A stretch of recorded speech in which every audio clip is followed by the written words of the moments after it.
देखिए, आज के इस वीडियो के अंदर हम करने वाले हैं कक्षा 10 प्रश्नावली 3.6 दो चरों वाले रैखिक समीकरण युग्म। और इस वीडियो के अंदर हम क्वेश्चन नंबर 1 जो है 3.6 का निम्न समीकरणों के युग्मों को रैखिक समीकरणों के युग्म में बदल करके हल कीजिए। जो आपको ये समीकरण के युग्म दे रखे हैं, इनको किस में बदलना है? रैखिक समीकरण में। ये समीकरण तो है लेकिन कौन से नहीं है? रैखिक समीकरण। इनको रैखिक समीकरण में बदलकर इनको हल ज्ञात करना है, यानी x और y का मान ज्ञात करना है। तो हम यहाँ पे करते हैं। देखो क्वेश्चन नंबर 1 है। यहाँ पर क्या दे रखा है? पहले ये आपको दो समीकरण दे रखे हैं, तो इनको किस में बदलना है? रैखिक समीकरण में। अब कैसे करते हैं, ध्यान से देखना है। तो यहाँ पे इसको करते हैं हम हल। तो यहाँ पर देखो 1/2, और इसको हम ऐसे लिख सकते हैं 1/x। जब 1 को 1 से गुणा करेंगे तो 1, और 2 को x से गुणा करेंगे तो 2x। ये वापस आ जाएगा प्लस 1/3, और इसको हम लिख लेंगे 1/y, और बराबर में ये 2। करना कैसे है वो देख लीजिए, ठीक है ना। इसको 1/x और इसको 1/y हमने लिख लिया। सेम काम आपको इसमें यही करना है। 1/3 और ये 1/x प्लस 1/2, और यहाँ पे ये 1/y, और बराबर में 13/6। ठीक है। अब यहाँ पे आपको क्या करना है कि माना 1/x जो है ये इसको आप p a या आप इसको u कुछ भी मान सकते हैं। इसको मैंने क्या मान लिया? p है। 1/x की जगह मैंने p मान लिया, ठीक है। और उसके बाद 1/y को मैंने मान लिया q मान लिया। क्या मान लिया? q। तो देखो 1/2 और 1/x की जगह p रख दो, प्लस 1/3 और 1/y की जगह q रख दो, बराबर 2। इसमें देखो 1/3 और 1/x की जगह p रख दो, प्लस 1/2 और 1/y की जगह q रख दो, बराबर 13/6। करो इसको आगे सरल। देखो p/2 हो जाएगा ये प्लस में q/3 हो जाएगा, बराबर ये 2। इसका हर हम 1 मान लेते हैं, ठीक है। और इसी तरह ये p/3 हो जाएगा, प्लस ये q/2 हो जाएगा, और ये हो जाएगा 13/6। अब इसको हम कर लेते हैं सरल। क्या कर लेते हैं इनको? सरल। देखो दोनों का जो एलसीएम है वो 6 आ रहा है। 2 का भाग 6 में 3 बार, 3 को p से गुणा किया तो 3p, प्लस 3 का भाग 6 में 2 बार, 2 को q से गुणा किया तो 2q, बराबर 2/1। इन दोनों का एलसीएम भी 6 आ रहा है। 3 का भाग 6 में 2 बार, 2 को 2 को p से गुणा किया तो 2p, प्लस 2 का भाग 6 में 3 बार, 3 को q से गुणा किया तो 3q, बराबर 13/6। ठीक है। अब देखो ये 3p प्लस 2q, 6 इधर भाग में है तो इधर गुणा में चले जाएंगे, 2 गुणा 6, और 2p प्लस 3q, बराबर 13/6। और 6 इधर भाग में थे तो इधर चला जाएंगे गुणा में, तो ये 6 से 6 कट जाएंगे, तो इधर क्या बचेगा? 3p प्लस 2q, बराबर 6 दूना 12, और 2p प्लस 3q, बराबर 13 बचेंगे यहाँ पे। तो इस तरह हमने ये दो रैखिक समीकरण बना लिए। क्या बना लिए हमने? दो रैखिक समीकरण हमने यहाँ पे बना लिए। ये समीकरण 1 और ये समीकरण 2। अब इन दोनों समीकरण को आप किसी भी विधि से सरल करके P और Q का मान निकाल लीजिए। और P और Q को हमने किसके बराबर माना था? 1/x और 1/y से। फिर हम क्या करेंगे, x और y का मान निकाल लेंगे। तो पहले आप P और Q का मान निकालो। देखो यहाँ पर, तो देखो इस प्रकार आपको दो समीकरण प्राप्त हो गए हैं। तो हमने ये समीकरण 1 मान लिया और ये समीकरण 2। अब इसको आप इन दोनों समीकरण को किसी भी विधि से सरल कर सकते हो। तो यहाँ पर मैं कर लेता हूँ विलोपन विधि से। तो देखो, विलोपन विधि में क्या करना होता है, कोई भी, जैसे इसमें P और ये P है तो दोनों को बराबर कर दो। तो इसका 3 है, इसका 2 है, ठीक है। तो बराबर करने के लिए इसके 2 से इसको गुणा कर देंगे तो ये 6 हो जाएगा, और इसके 3 से इसको गुणा कर देंगे तो ये 6 हो जाएगा। तो आपको लिखना है समीकरण 1 को 2 तथा समीकरण 2 को 3 से गुणा करने पर, तो समीकरण 1 जो है ये रहा 3p + 2q बराबर 12। इसको गुणा करेंगे 2 से, ठीक है। और तो यहाँ पे करो गुणा, ठीक है। तो गुणा कर दिया तो 6p + 2 दूनी 4q + 12 दूना 24। जब हम 2 से गुणा करेंगे तो ये पूरे समीकरण से होगा। तो ये हमारा समीकरण प्राप्त हो गया 3। और इसी तरह समीकरण 2 को किससे करना है, 3 से। तो 2 है, समीकरण जो 2 है वो 2p + 3q बराबर 13। इसको किससे करना है, 3 से। 3 से करेंगे तो 6p + 9q बराबर 39। ये समीकरण हो गया 4। अब हमें क्या करना है, देखो जब ये 4 समीकरण जो है इसमें से अगर हम समीकरण 3 घटा देते हैं तो ये 6p से 6p कट जाएगा और हमारा मान कौन सा प्राप्त हो जाएगा, q का। तो आपको लिखना है कि समीकरण 4 में से समीकरण 3 को घटाने पर, तो 4 क्या है, 6p + 9q बराबर 39। और समीकरण 3 क्या है, ये रहा 6p + 4q बराबर 24। अब घटाना है तो घटाने के लिए क्या करेंगे, चिन्ह चेंज, ये माइनस ये माइनस ये माइनस। तो 6p से 6p कट गया, 9q में से 4q गए तो 5q, और 39 में से 24 गए तो 15। तो q बराबर कितना गया, 15/5। यहाँ पे q बराबर कितना आ जाएगा, 3। q बराबर कितना आ जाएगा, 3 आ जाएगा। q का मान हमने कितना निकाल लिया, 3 निकाल लिया। अब ये जो q का मान है आप किसी भी समीकरण में रख सकते हो, किसी भी समीकरण में जो आपको 4 प्राप्त हुए। समीकरण 4 जो है 1 2 3 4 उनमें से किसी में भी रख सकते हो। तो हम यहाँ पे क्या करेंगे, लिखना है आपको कि q का मान हम रख लेते हैं समीकरण 1 में। इसमें रख लेते हैं समीकरण 1 में।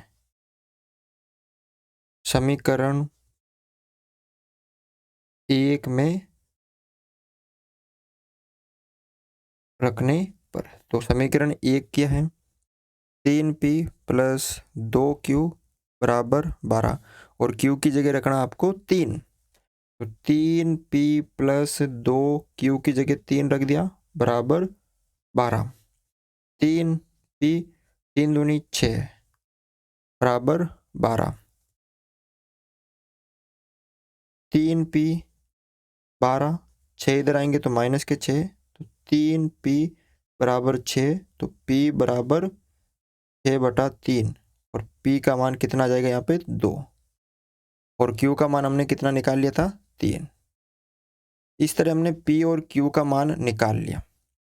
ठीक है, तो अब देखो यहाँ पे, यहाँ तक तो करना है। फिर अतः हमने P किसके बराबर माना था? 1/x के बराबर माना था।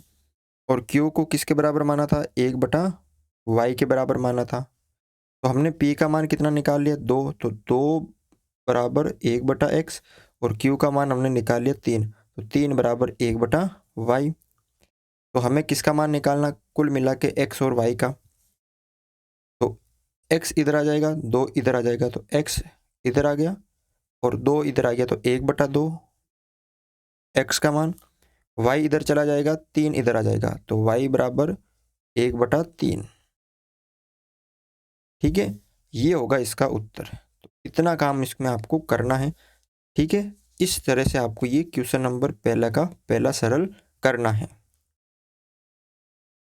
अगला देखो, दूसरा है इसका पहले का दूसरा क्वेश्चन। क्या दे रखा है? देखो यहाँ पर मैं मान लेता हूँ 2 और इनटू इसको मान लेता हूँ 1/√x, 1/√x प्लस 3 अलग कर लेता हूँ और इनटू 1/√y बराबर 2। इसी तरह 4 गुणा 1/√x फिर माइनस 9 गुणा 1/√y बराबर ये माइनस का 1।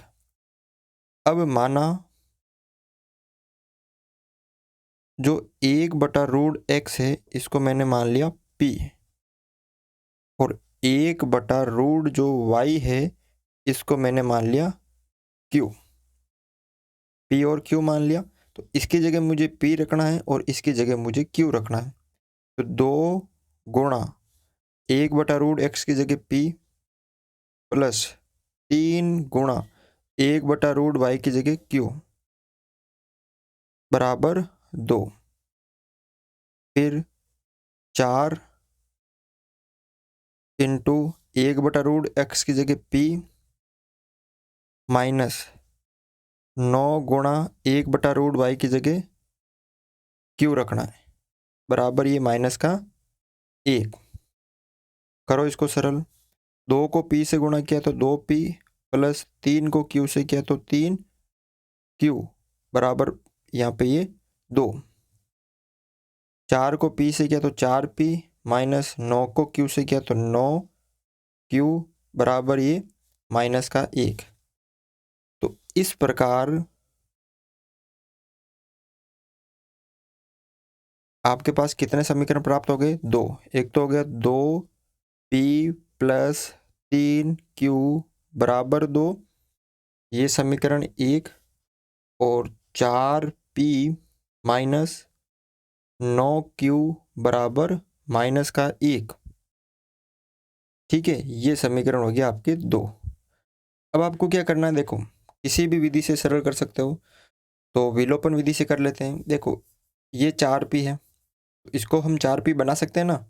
2 से जब गुणा कर देंगे तो 2 और 2 4p हो जाएंगे। तो आपको क्या करना है? समीकरण 1 को 2 से गुणा कर देते हैं। विलोपन विधि आपको पता होगी। तो आपको करना क्या है? लिखना है कि समीकरण 1 को 2 से गुणा करने पर, कर दो गुणा 2 से। 2 से करेंगे तो 2 दूनी 4p प्लस 2 को 3 से करेंगे तो 6q बराबर 2 को 2 से करेंगे तो 4। ये समीकरण हो गया आपके पास 3। अब क्या करना है? या तो आप 3 में से 2 घटा दो या 2 में से 1 घटा दो, एक ही बात है। तो आपको करना है कि समीकरण 3 में से 2 को घटाने पर, 3 में से 2 को घटाने पर समीकरण 3 क्या है? ये रहा 4p प्लस 6q बराबर 4। और इसमें से घटाना हमें ये 4p माइनस 9 क्यू बराबर माइनस का 1। जब घटाते हैं तो चिन्ह क्या होता है, चेंज होता है। ये माइनस का, ये माइनस का तो ये प्लस का, ये माइनस का तो ये प्लस का। 4p से 4p कट गया। 6q और 9q कितना हो गया यहाँ पे, 15q। और बराबर 4 और 1 कितना हो गया, ये भी प्लस का तो ये हो गए 5। तो q बराबर हो गया 5 बटा ये 15 इधर आ जाएंगे नीचे भाग में। तो q बराबर कितना हो गया यहाँ पे 1/3। काट दिया, 5 एकम 5, 5 दिया 15। q का मान हमें कितना प्राप्त हो गया 1/3। अब आप q का मान समीकरण 1 में रखकर सरल कर सकते हो, p का मान चाहे 2 में रखकर चाहे 3 में रखकर। तो हम क्या करेंगे, q का मान समीकरण 1 में रखने पर, समीकरण 1 में रखने पर, समीकरण 1 क्या है 2p प्लस 3q बराबर 2। और q का मान कितना आया था 1/3। 2p प्लस 3q का मान 1/3 बराबर 2। 3 से 3 कट गया, यहाँ बचा 2p प्लस 1 बराबर 2। 2p बराबर 2 ये रहा, प्लस ये इधर आएगा तो माइनस का 1, ये प्लस का इधर आएगा तो माइनस का 1। 2p बराबर 1 बचा, 2 में से 1 गया तो 1। तो p का मान कितना आ गया, ये 2 नीचे आ गया तो 1/2। कितना आ गया p का मान 1/2। अब आपको इसके बाद क्या करना है, अतः ध्यान से देखना, p का मान कितना आ गया 1/2 और q का मान कितना आ गया 1/3। ये अलग अलग मान आ गए। अब आपने माना क्या था, देखो p की जगह आपने माना था 1/√x और q की जगह माना था 1/√y। तो लिख लो, p की जगह हमने माना था 1/√x बराबर 1/2 और q की जगह माना था हमने 1/√y बराबर 1/3।